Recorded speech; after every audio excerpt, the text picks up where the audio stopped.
नमस्कार, जय हिंद। कैसे आप सब? आई होप आप सभी अच्छे हैं और आप सबों की प्रिपरेशन बहुत अच्छे तरीके से हो रही है।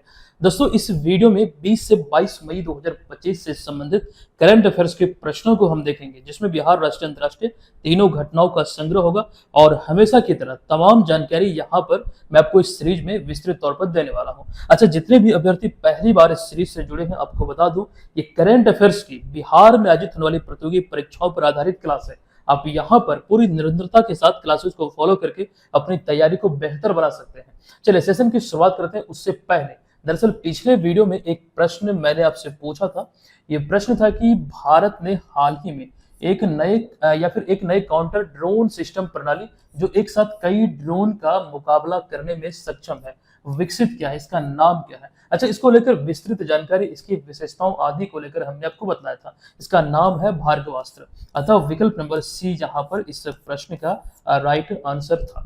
अच्छा, ध्यान रखेंगे, यहाँ पर मैं आपको बता दूं, करंट अफेयर्स का ये वो कोर्स है जो आपको बीएम ऑनलाइन लर्निंग एप्लीकेशन पे मिलेगा। इसके माध्यम से डेली, ईयरली, मंथली सभी मतलब नोट्स जो होते हैं करंट अफेयर्स के, आप इसके माध्यम से प्राप्त कर सकते हैं। इसमें करंट अफेयर्स का टेस्ट भी आपको मिलता है, एक्सपेक्टेड प्रश्नों की सीरीज चलती है। मूल रूप से कहें कि करंट अफेयर्स की संपूर्ण तैयारी आपके बिहार की प्रतियोगी परीक्षाओं के लिए इस कोर्स से हो जाएगी। अच्छा, वीडियो में आगे बढ़े, एक नए सीरीज की शुरुआत हुई है। आप लोग डिमांड किए थे कि सर करंट अफेयर्स का एक्सपेक्टेड सीरीज चलाइए, करंट अफेयर्स का।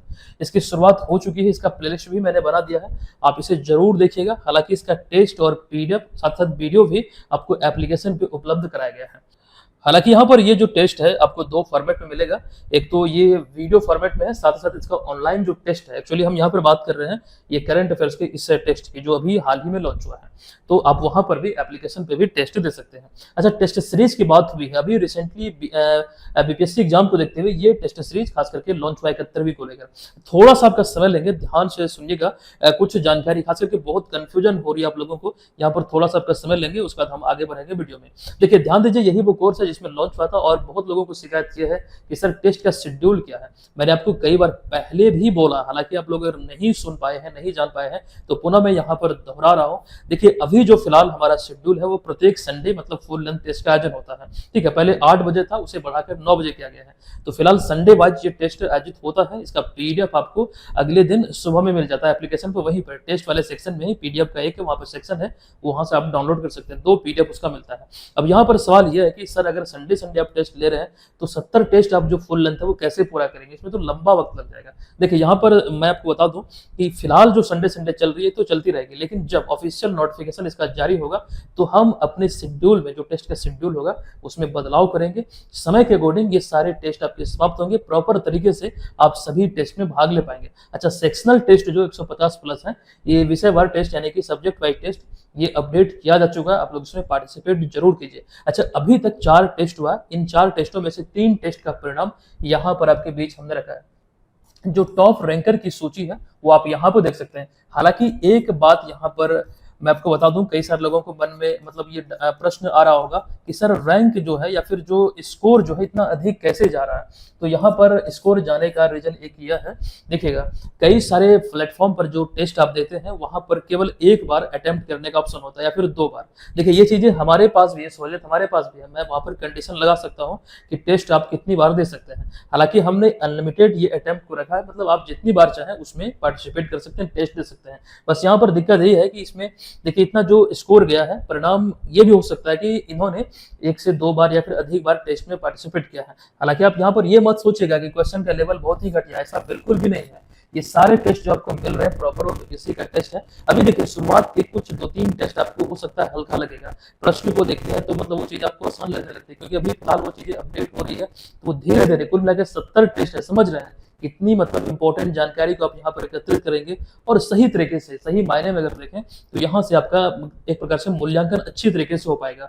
यहाँ पर कुल मिला के अगर हम प्रॉपर टेस्ट की बात करें तो 70 फुल लेंथ है, 150 प्लस सेक्शनल है, मतलब यहाँ पर आप 220 प्लस आपको टेस्ट मिलने वाले हैं 71वीं बीपीएससी एग्जाम के लिए। अच्छा, ये टॉप रैंकर जो है प्रैक्टिस सेट 1 का है। 2 में देखेंगे तो हाईएस्ट स्कोर गया है 139.70, उसके बाद 138.72। ये चीजें यहाँ पर अगर आप लोग बोलेंगे कि सर अटेम्प्ट को मतलब फिक्स कर दीजिए कि एक बार भाग ले पाए या 2 बार भाग ले पाए, तो ये चीजें हमारे हाथ में है, वहां पर मैं कंडीशन अप्लाई कर दूंगा। फिलहाल आप लोगों की सहूलियत के ही कारण इसे हमने अनलिमिटेड बार इसको रखा है।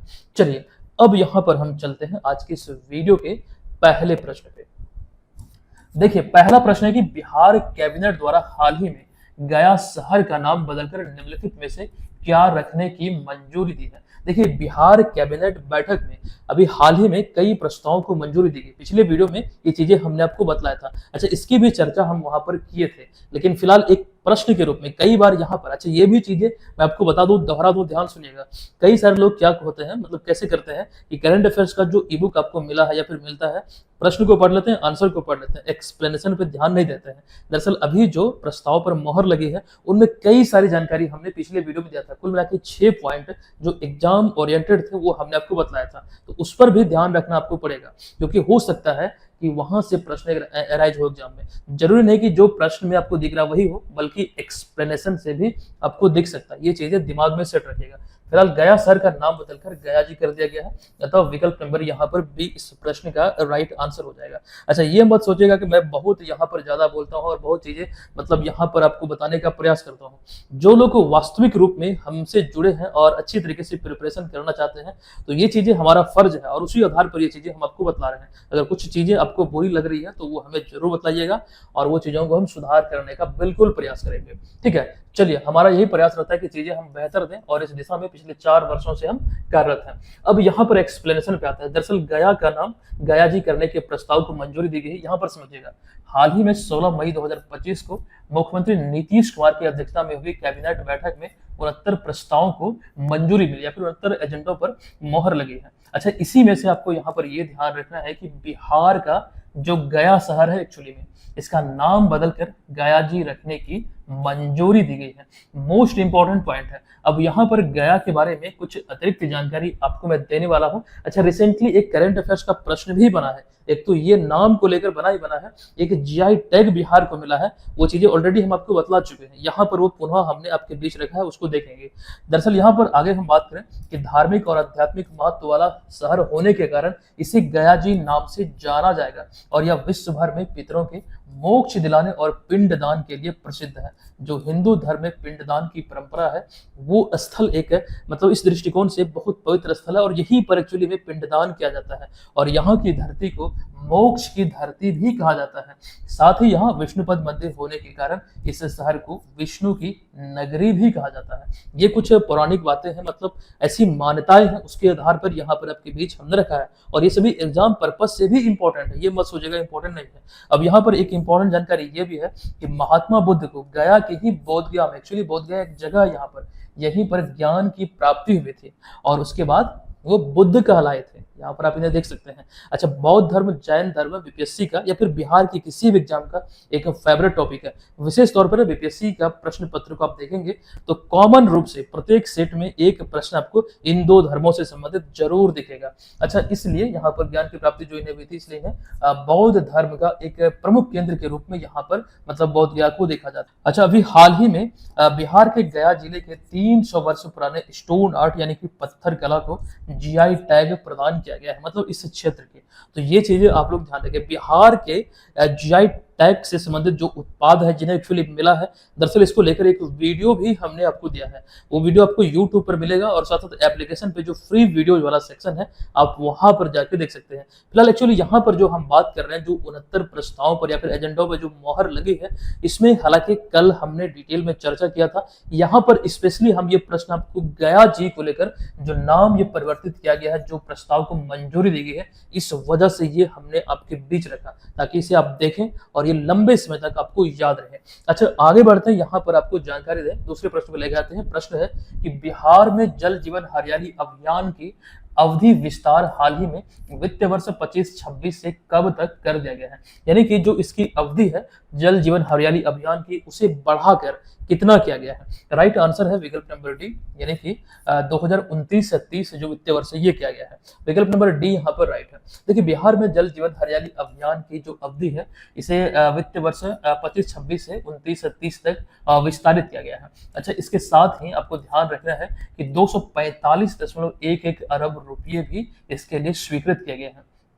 सरकार की तरफ से। अच्छा, इस अभियान की एक्चुअली में शुरुआत हुई थी 2 अक्टूबर 2019 को जलवायु परिवर्तन के प्रभावों को कम करने और हरित आवरण को बढ़ाने तथा जल संरक्षण करने के उद्देश्य से ये बिहार सरकार द्वारा शुरू किया गया था। एक्चुअली बोले तो नीतीश कुमार की एक महत्वाकांक्षी योजना के रूप में इसकी शुरुआत हुई थी। अच्छा, इस अभियान के तहत बिहार सरकार द्वारा कई सार्वजनिक जल संरचनाओं का निर्माण, मरम्मत भी किया गया। साथ साथ शहरी और ग्रामीण दोनों क्षेत्रों में पर्यावरणीय स्थिरता लाने का भी प्रयास किया गया। अच्छा, आप लोग गांव में देखते होंगे जो प्लांट बैठाया गया है पानी का, तो वो चीजें हालांकि कई जगह सफल भी हुआ, मतलब यही सारी चीजों के अंतर्गत ये पॉसिबल हो पाया है। ये चीज ध्यान रखिए। अभी इसको लेकर कई जानकारी और हम आपको देने वाले हैं। फिलहाल उससे पहले चूंकि बात यहाँ पर हुई है, एक टर्म आया है जल जीवन हरियाली, तो अब यहाँ पर एक पॉइंट जरूर ध्यान रखेंगे कि 2022 में जो बिहार दिवस मनाया गया था, ये 110वां बिहार दिवस था और इसका जो थीम था यानी कि जो विषय था वो जल जीवन हरियाली था। ये जरूर ध्यान रखिएगा, बिहार दिवस की थीम आपसे एग्जाम में पूछे जाते हैं। 2022 में 110वां बिहार दिवस जो मनाया गया उसका थीम था जल जीवन हरियाली। अच्छा, बिहार दिवस के इतिहास को लेकर कई चीजें यहाँ पर आपके बीच हमने रखा है। आइए कुछ इससे जुड़ी हुई जरूरी जानकारी को हम देखते हैं। आपको हमने बोला है कि इस वर्ष 2025 में बिहार का 113वां स्थापना दिवस मनाया गया है और 113वां स्थापना दिवस का थीम क्या है, तो इसका थीम है उन्नत बिहार विकसित बिहार। इससे पहले 112वां बिहार दिवस जो 2024 में मनाया गया, एक्चुअली इसका कोई भी थीम निर्धारित नहीं था। 111वां बिहार दिवस 2023 में इसका थीम था युवा शक्ति बिहार की प्रगति। फिर इसको लेकर तो एक्चुअली हम जानकारी दे ही चुके, जल जीवन हरियाली, ये चीजें आप ध्यान रखिए। अच्छा, बिहार को लेकर एक बात ये जरूर ध्यान रखिएगा, 22 मार्च 1912 को बंगाल प्रेसिडेंसी से अलग होकर भारत के 12वें राज्य के रूप में बिहार अस्तित्व में आया था। ये चीज आप लोग जानते हैं। अच्छा, बिहार दिवस मनाने की जो शुरुआत है 2010 से की गई थी।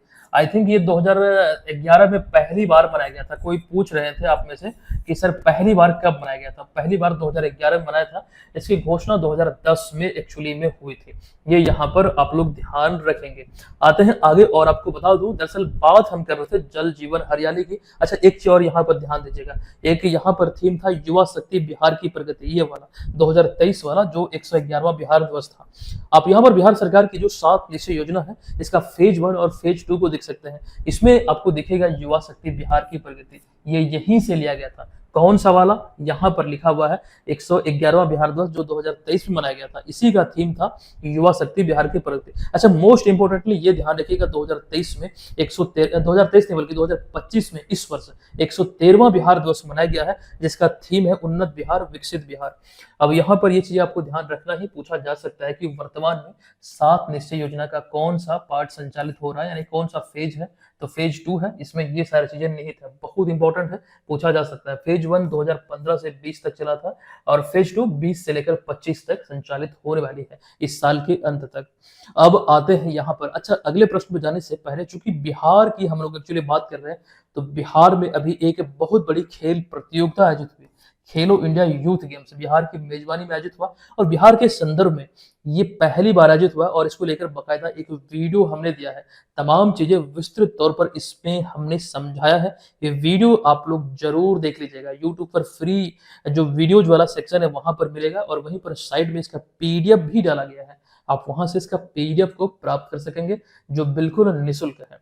आते हैं यहाँ पर हम अगले तीसरे नंबर प्रश्न पे। देखिए, भारतीय खिलाड़ी नीरज चोपड़ा ने दोहा डायमंड लीग में भाला फेंक खेल स्पर्धा में कौन सा स्थान हासिल किया है। ये प्रतियोगिता अभी हाल ही में दोहा कतर में आयोजित हुआ था। यहाँ पर नीरज चोपड़ा दूसरे स्थान पर रहा, अतः विकल्प नंबर बी इस प्रश्न का राइट आंसर है।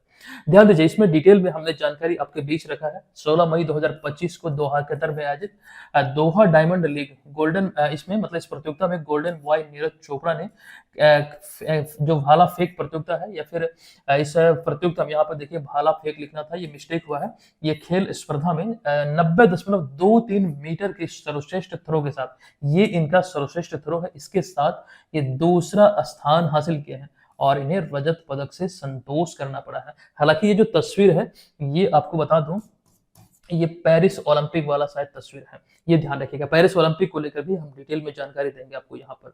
देखिए, हालांकि पहला स्थान इस प्रतियोगिता में जर्मनी के खिलाड़ी जूलियन वेबर को मिला जो कि रिकॉर्ड 91 06 मीटर का सर्वश्रेष्ठ ये दूरी इन्होंने मतलब भाला फेंककर प्राप्त किया है और स्वर्ण पदक इनके नाम रहा। जबकि वहीं पर अगर हम कांस्य पदक की बात करें तो 85.64 मीटर के साथ एंडरसन पीटर्स जो कि ग्रेनाडा के हैं ये तीसरे स्थान पर है।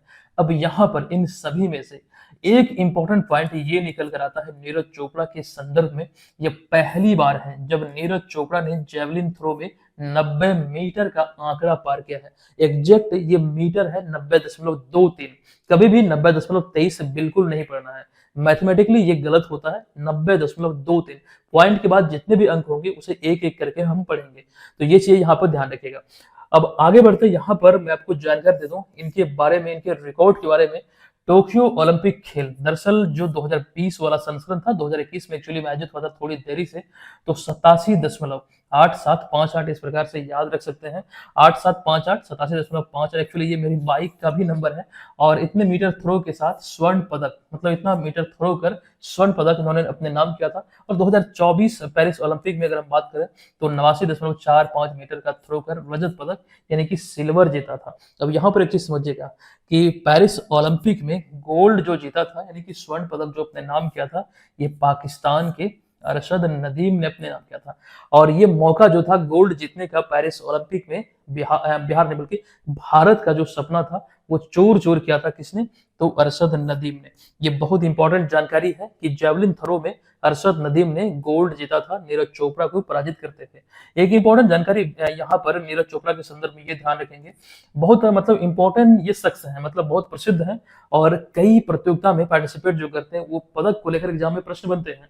और इसी दौरान आपको ये भी रिकॉल करना है कि इन्हें कब कब कौन सा पुरस्कार मिला है। देखिए 2018 में उन्हें भारत का सर्वोच्च खेल पुरस्कार मेजर ध्यानचंद्र खेल रत्न, फिर 2022 में पद्मश्री जो कि भारत का चौथा सम्मान है ये मिला था। अभी रिसेंटली 2 दिन पहले ही हमने जानकारी आपको दिया है कि हाल ही में उन्हें टेरिटोरियल आर्मी के या फिर इसमें मानद लेफ्टिनेंट कर्नल की उपाधि प्रदान की गई है।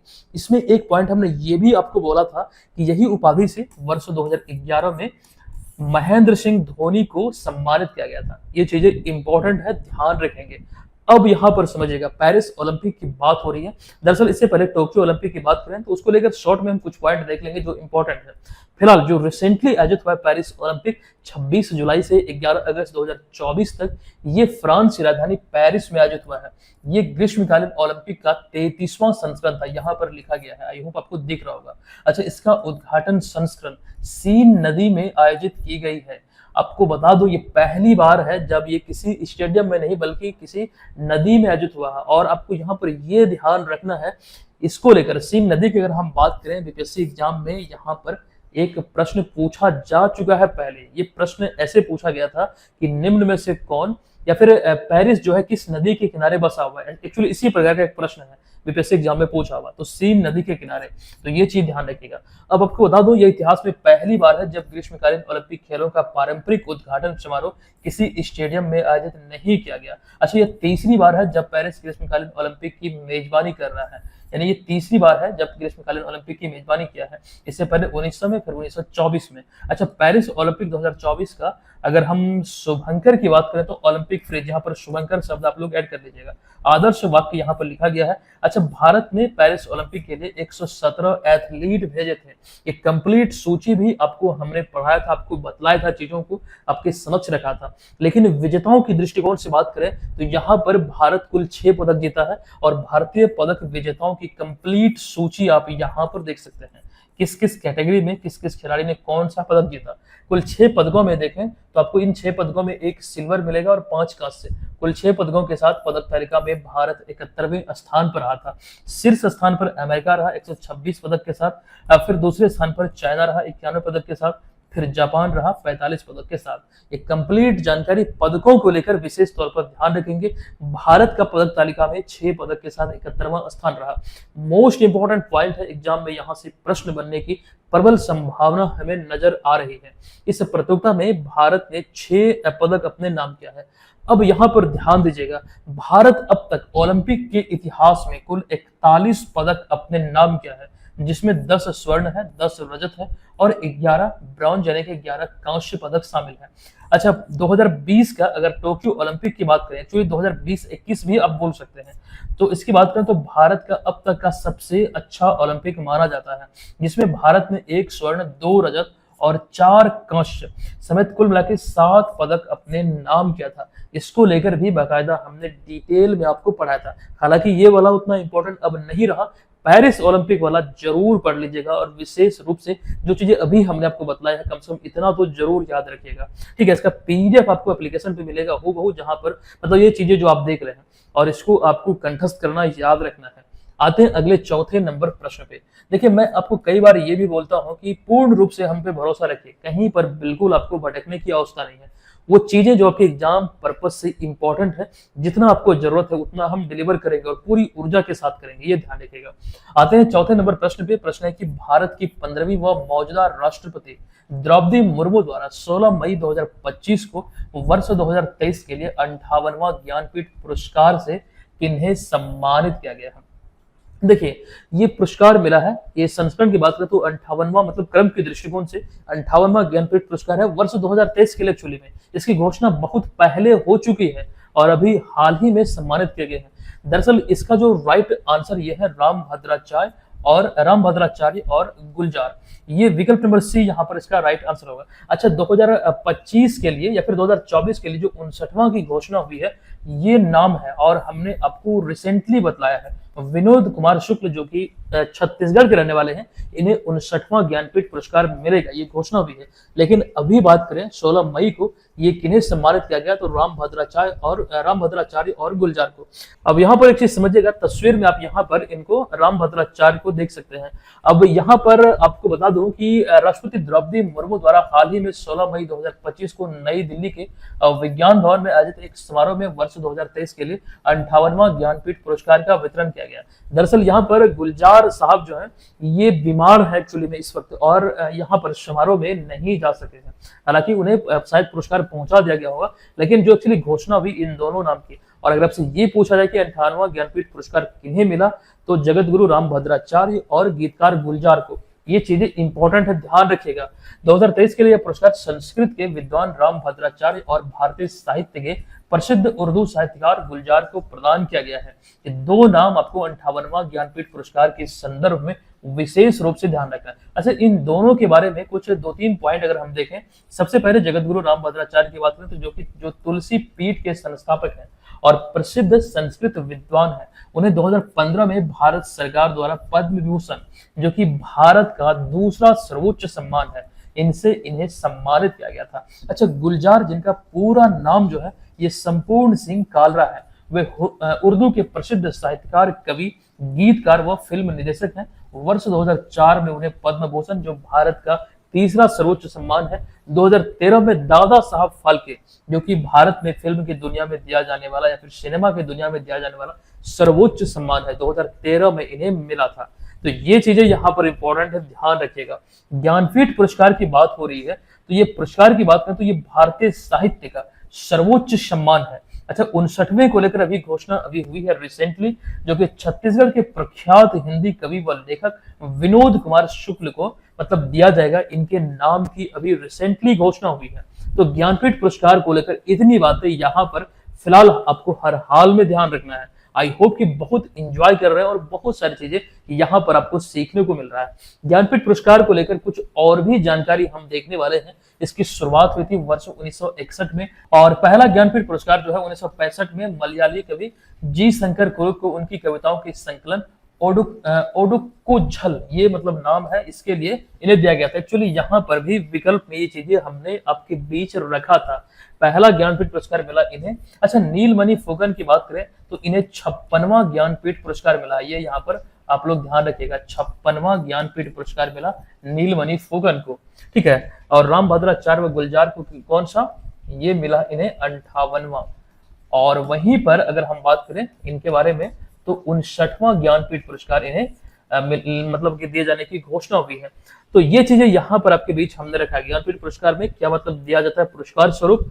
अब यहाँ पर देखिए 57वां ज्ञानपीठ पुरस्कार, 58वां और 59वां को लेकर ये जानकारी दिया गया। देखिए 57वां 2023 के लिए जो मिला है ये दामोदर मोजो को, ये आपको ध्यान रखना है। 2023 नहीं, एक्चुअली 2022 आप बोल सकते हैं, ये 2023 होगा। और यहाँ पर ये 2024 वाला होगा, जो कि इस साल घोषणा हुई है। इस चीज को यहाँ पर आप लोग सुधार कर लेंगे, ठीक है। चलिए आते हैं यहाँ पर हम अगले प्रश्न पे।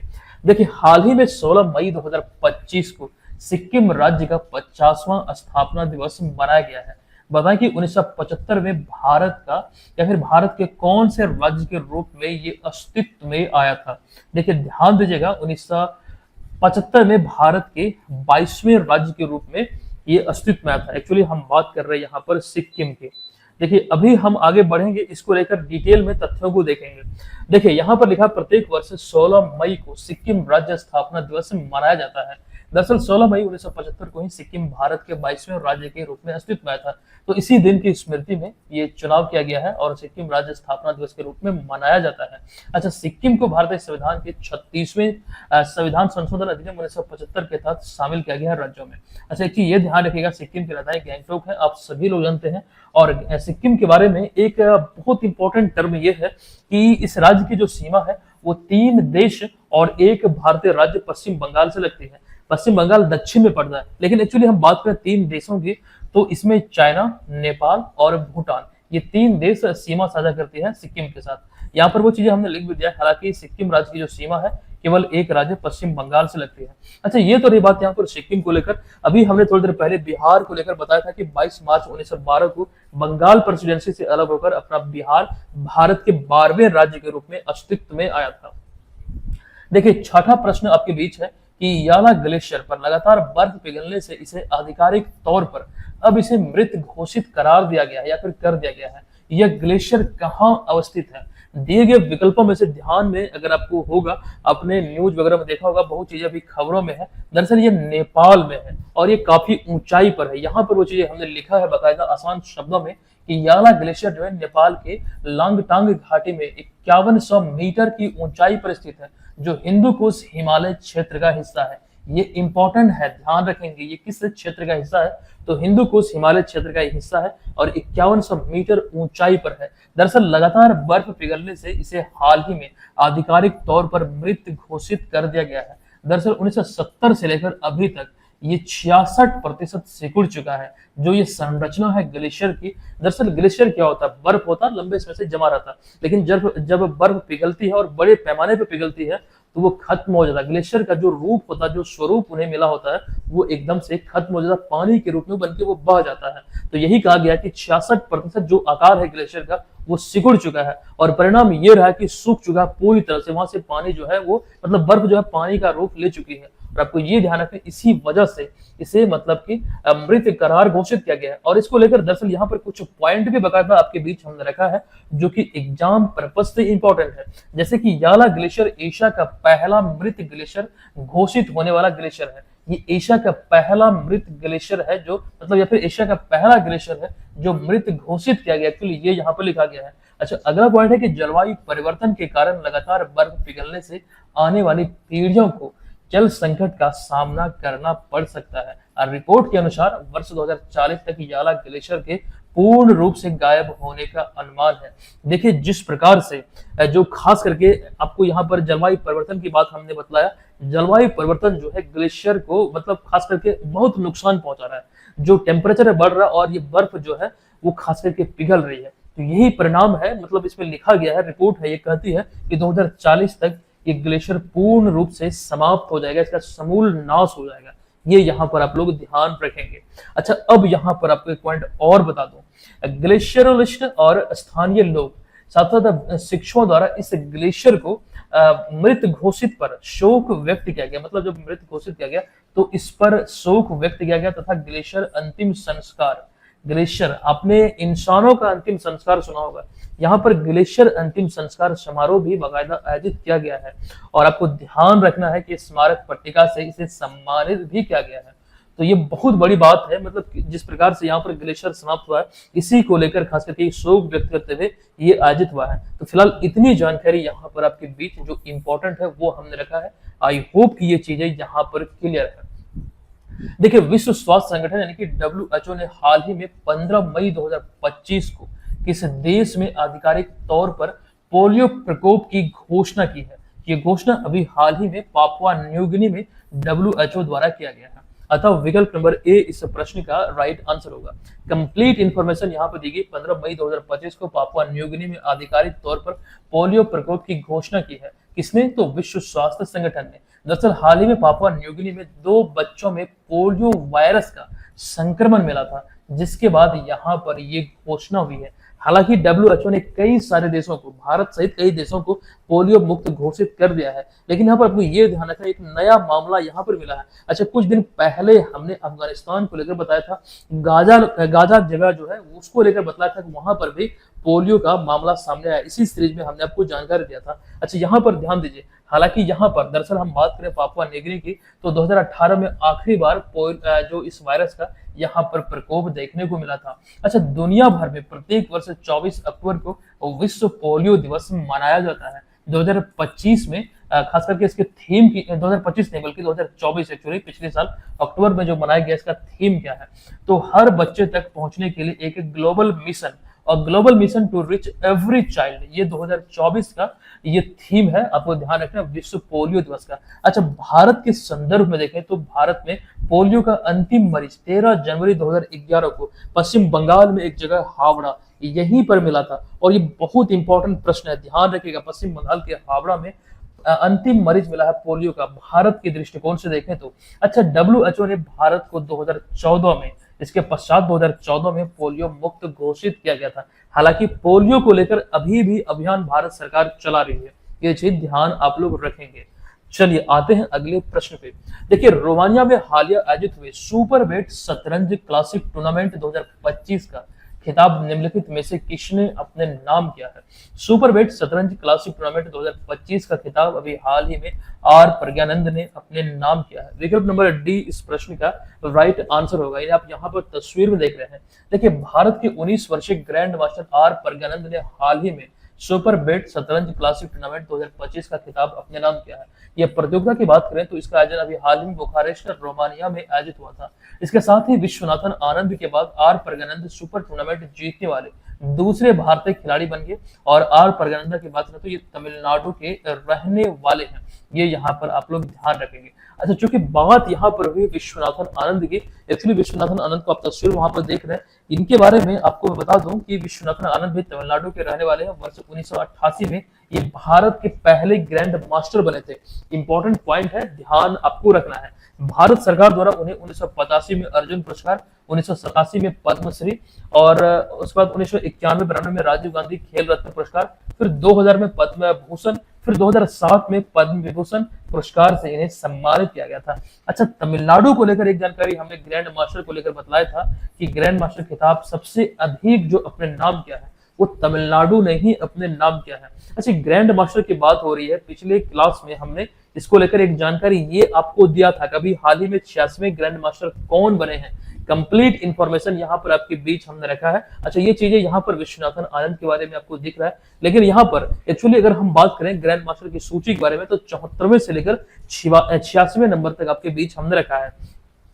अभी हाल ही में LR श्रीहरि जो तमिलनाडु के हैं, ये भारत के 86वें ग्रैंड मास्टर बने हैं।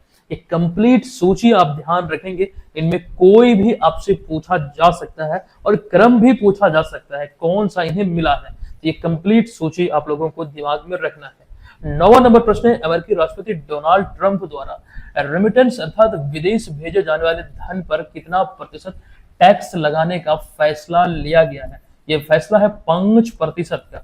अच्छा, यहाँ पर आपको बता दूं दरअसल ये है क्या, आपको ध्यान रखना है। अमेरिकी राष्ट्रपति ने ये फैसला लिया है, दरअसल विदेश भेजे जाने वाले काला धन अर्थात रेमिटेंस पर 5% टैक्स लगाने का फैसला लिया गया है। यह टैक्स उन लोगों पर लगाया जाएगा जो विदेशी, यानी कि जो विदेशी या फिर जो बाहरी लोग अमेरिका में काम कर रहे हैं, यहाँ पर रह रहे हैं, और वो जब पैसा भेजते हैं अपने रिश्तेदारों को, अपने देश में, अपने परिजनों आदि को, तो यहाँ पर इसी पैसे पर आपको ध्यान रखना है कि इन पर टैक्स लगाया गया। और ये इस प्रकार जो है मतलब जो टैक्स है या फिर ये जो प्रस्ताव है, ये सभी विदेशी नागरिकों को मतलब इससे हानि का सामना करना पड़ सकता है। पैसा भेजने पर जो 5% टैक्स लगेगा, ये अतिरिक्त मतलब इन्हें नुकसान मतलब मिलेगा। जो लोग यहाँ पर काम करते हैं, चाहे वो किसी भी मतलब क्षेत्र में हो, सभी के लिए ये प्रॉपर ये कार्य करेगा 5% टैक्स। ये ध्यान रखिए, मतलब यहाँ पर पूर्ण रूप से ये फैसला मतलब अभी लिया गया है, इसी को लेकर बाकायदा आपके बीच हमने रखा है। भारतीय रिजर्व बैंक की एक रिपोर्ट के अनुसार यहाँ पर देखें तो वित्त वर्ष 22 बल्कि 23 से 24 में भारत को 118.7 अरब डॉलर का वैश्विक धन विदेशों से प्राप्त हुआ, जिनमें 32 अरब डॉलर जो है ये सिर्फ अमेरिका से प्राप्त हुआ। समझ रहे हैं कितना मतलब ये आंकड़ा अधिक है।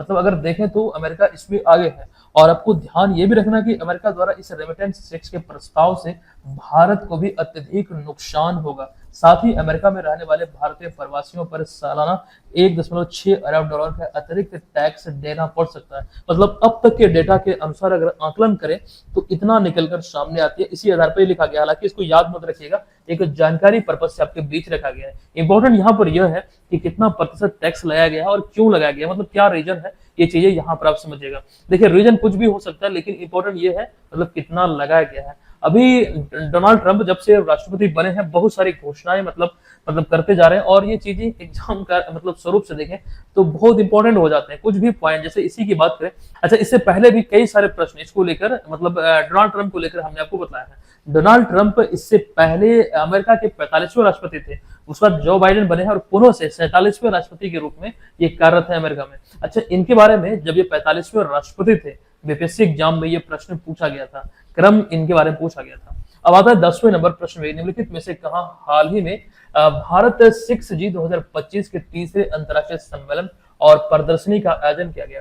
ये अभी हाल ही में नई दिल्ली में आयोजित हुआ है, अतः विकल्प नंबर बी इस प्रश्न का राइट आंसर होगा। देखिए यहाँ पर ये प्रदर्शनी आयोजित हुआ 14 मई 2025 को। इसके साथ ही भारत अब 6G पैटेंट दाखिल करने वाले विश्व के जो शीर्ष 6 देश हैं उसमें शामिल हो गया है। अच्छा यह पहल भारत 6G विजन के तहत किया जा रहा है, जिसका उद्देश्य भारत को विश्व स्तर पर 2030 तक 6G में अग्रणी बनाना है, और इसकी शुरुआत प्रधानमंत्री नरेंद्र मोदी ने वर्ष 2023 में किया है। जो 6G में भारत को वैश्विक स्तर पर जो बड़े देश है उसमें लाना है, और इसका उद्देश्य कब तक का है, ये चीजें यहाँ पर वही लिखा गया, वही चीज अभी हम दोहरा रहे थे 2030 तक का। और ये आपको हमने बोला है कोई भी लक्ष्य हो तो बहुत इंपॉर्टेंट हो जाता है। अच्छा 6G की स्पीड के बारे में लिखा गया, ये चीजें यहाँ पर दर्शाया गया है, आप लोग इसे पढ़ सकते हैं। दरअसल 5G की तुलना में ये 100 गुना अधिक होगा। अब यहाँ पर देखिए कंप्यूटर मेमोरी मेजरमेंट की अगर हम बात करें, ये इंपॉर्टेंट है। कई बार आपने विभिन्न एग्जाम में देखा होगा कि 1 KB में कितने बाइट होते हैं या फिर 1 GB में कितने MB होते हैं, इस तरह के प्रश्न कई दफा आपने देखा होगा। हालांकि ये मुझे लगता है कि आप में से सभी लोग जानते होंगे, लेकिन फिर भी यहाँ पर हमने जानकारी स्वरूप आपके बीच रखा है। 1 KB में अगर हम बात करें तो 1024 जो बाइट होते हैं, और 1024 किलोबाइट मिलकर बनते हैं 1 MB, यानी कि KB को किलोबाइट कहा जाता है, तो 1024 किलोबाइट मिलकर 1 MB बनता है, और 1024 MB मिलकर बनता है 1 GB, और 1024 GB मिलकर बनता है 1 TB यानी कि टेराबाइट। GB मतलब गीगाबाइट। तो ये चीजें यहाँ पर इसको लेकर जरूर ध्यान रखिएगा, इंपॉर्टेंट हो जाते हैं। अच्छा इससे आगे और भी है, लेकिन ये 4 मुझे लगा इंपॉर्टेंट, इसलिए हमने आपके पास मतलब आपके सामने रखा है। अच्छा चंद्रयान 5 मिशन, जिसे कि लुपेक्स मिशन के नाम से भी जाना जाता है, इसमें भारत के साथ कौन सा देश मिलकर काम कर रहा है? अच्छा इसको लेकर जब घोषणा हुई थी, भारत सरकार ने जब मंजूरी दी थी, तब भी हमने इसको लेकर आपको बतलाया था। आपको मालूम होगा जापान इसमें शामिल है। अभी ये खबरों में क्यों है वो चीजें अभी हम देखने वाले हैं। देखिए चंद्रयान 5 इसे लुपेक्स मिशन भी कहा जा रहा है, और ध्यान आपको रखना है कि ये एक प्रकार का संयुक्त चंद्र मिशन है, जिसमें कि इसरो जो कि भारतीय अंतरिक्ष एजेंसी और JAXA जो कि जापानी अंतरिक्ष एजेंसी मिलकर कार्य कर रही है। ये आप यहाँ पर ध्यान रखें। इस मिशन को लेकर हाल ही में एक तकनीकी बैठक बेंगलुरु में आयोजित हुई है, जहां पर मिशन डिजाइन, तकनीकी इंटरफेस आदि पर चर्चा की गई। अच्छा चंद्रयान 5 मिशन का उद्देश्य चंद्रमा के दक्षिणी ध्रुव यानी कि साउथ पोल का क्षेत्र का अध्ययन कर पानी और बर्फ के भंडार का पता लगाना है। अच्छा साउथ पोल पर पहुंचने वाला दुनिया का पहला और एकमात्र देश कौन सा है? तो अपना भारत है, जो कि चंद्रयान 3 वहां पर लॉन्च हुआ था, ये ध्यान रखेंगे। और चौथा देश है जो कि चंद्रमा तक पहुंचा है, चंद्रमा को उतरा है एक्चुअली में। अब यहाँ पर अगला पॉइंट है कि इस मिशन में लॉन्च व्हीकल जो है ये जापान द्वारा निर्मित होगा, जबकि लैंडर इसरो का होगा, और इसके भीतर जापानी रोवर रहेगा। साथ ही अन्य उपकरण यूरोपीय अंतरिक्ष एजेंसी और साथ ही साथ जो नासा है अमेरिकी अंतरिक्ष एजेंसी, इसके द्वारा यहाँ पर प्रदान किया जाएगा। चंद्रयान 5 मिशन को भारत सरकार ने 13 मार्च 2025 को मंजूर दिया है इसी साल, और ये 2028 तक लॉन्च होने की संभावना है। अच्छा, चंद्रयान 4 को लेकर ये ध्यान रखिएगा 2024 तक ये लॉन्च हो सकता है।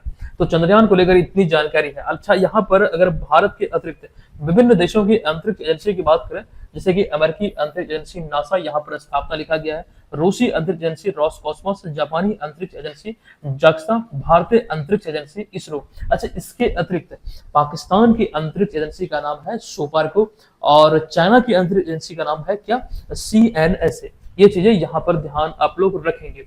चलिए, 12वां प्रश्न है, किस देश की महिला क्रिकेट टीम की कप्तान कैथरीन ब्राइस को हाल ही में अप्रैल 2025 के लिए आईसीसी महिला प्लेयर ऑफ द मंथ चुना गया है? ये स्कॉटलैंड की महिला क्रिकेटर है जिन्हें ये सम्मान मिला है। तो दोस्तों, आज की इस वीडियो में, अच्छा यहाँ पर एक चीज और, दरअसल इसको लेकर हमने पहले भी आपको बतलाया है, यहाँ पर उस चीज को पुनः से हम रिकॉल करते हैं। देखिए, ICC player of the month के बारे में 2025 की ये कंप्लीट सूची आप यहाँ पर देख रहे हैं। 2025 में अप्रैल महीने का पुरुष कैटेगरी का जो खिताब मिला है, ये मेहदी हसन मिराज को मिला, जो बांग्लादेश के हैं। और मैं आपको दोहरा दूं, ये 2021 में इसकी शुरुआत हुई थी, और ये बहुत इंपॉर्टेंट है, आपके एग्जाम में पूछे जा सकते हैं, इसको ध्यान रखिएगा। अच्छा, ये सीरीज में ये जो मतलब चीजें हम आपको इतनी मेहनत से प्रोवाइड करते हैं, मुझे लगता है कि ये चीजें बहुत आपके लिए उपयोगी होता है। आप लोग कमेंट के माध्यम से हमें जरूर बताइएगा कि इस सीरीज से आपको कितना हेल्प मिल रहा है। और इस कोर्स के बारे में आपको मैं बता दूं, इसे आप लोग ज्वाइन करेंगे। अच्छा, जो लोग ज्वाइन किए हुए हैं, आपको मैं सजेस्ट करूंगा केवल और केवल मंथली करंट अफेयर्स का ही ई बुक जो है वो प्रिंट करेंगे, डेली वाला बिल्कुल नहीं। इससे आपको नुकसान होगा, और मतलब यहाँ पर रुपया भी अधिक खर्च आपको करना पड़ेगा। जो मंथली वाला ई बुक है वो एकदम सस्ते में आपका निकल जाएगा, ई बुक फॉर्मेट में है, प्रिंट करके उसे अच्छी तरीके से पढ़ सकते हैं, और बहुत ही आपके लिए आसान भी होगा। अब यहाँ पर आज के ये वीडियो का प्रश्न है, इसका आंसर आपको कमेंट बॉक्स में लिखना है। आगे हम बढ़ते हैं, यहाँ पर एक जानकारी ये दे दूं, यही वो कोर्स है जिसमें आपको बता दूं कि एक ऑफर है। आप लोग इस ऑफर का लाभ कब तक ले पाएंगे? अच्छा, इस ऑफर का लाभ की बात करें तो आप लोग 25 मई मध्य रात्रि तक लाभ ले पाएंगे। आप ये कूपन कोड अप्लाई कीजिएगा इस कोर्स में, आपको मतलब पेड कोर्स में जाइएगा एप्लीकेशन पे, इस कोर्स में आप लोग वहां पर कूपन अप्लाई कीजिएगा, नॉमिनल सा चार्ज पर आप इसको ज्वाइन कीजिएगा। तमाम मटेरियल आपको मिलेंगे, टेस्ट सीरीज इसी में आपको मिल जाएगा, करंट अफेयर्स का तमाम जो पैकेज हमारा है वो सभी आपको इसमें मिल जाएगा। हमारे सभी मटेरियल बीपीएससी वाले कोर्स में मिल जाएंगे, आप वहां से इसे प्राप्त कर सकते हैं। अच्छा, यहाँ पर ये टेस्ट सीरीज को लेकर जानकारी थी। अब यहाँ पर देखिएगा, यही वो कोर्स है जिसको आपको परचेज करना है। कौन सा कूपन कोड के साथ? ये वेलकम कूपन अप्लाई कीजिएगा, 25 तक ये आपका अप्लाई होगा एप्लीकेशन पे।